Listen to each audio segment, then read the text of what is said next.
Երրորդ ամենակարևոր համաձայնությունը, որ արդեն այսօր գետնի վրա շինարարական աշխատանքներ են տեղի ունենում Հրազդանի տարածաշրջանում Գագարին գյուղի այդ հատվածում, դա կիսահաղորդիչների այդ կլաստերն է, որը Միացյալ Նահանգներից փաստորեն համապատասխան կիսահաղորդիչներն են արտոնվել, որ դրանք տեղափոխվեն Հայաստան եւ համապատասխան դատաբազաները պետք է կենտրոնացվեն Հայաստանում եւ Հայաստանը մեծ հաշվով դառնում է տարածաշրջանային արհեստական բանականության շատ կարեւոր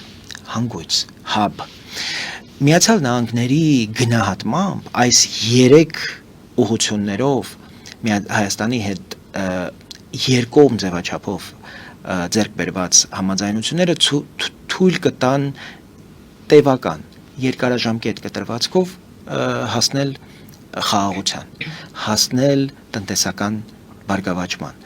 Հայաստանից կախվածությունները այնքան ավելացնել ամբողջ ռեգիոնի համար, որ որևէ ոտնձգություն, որևէ հարձակում Հայաստանի նկատմամբ դառնա հարձակում սեփական կայունության եւ սեփական անվտանգության նկատմամբ։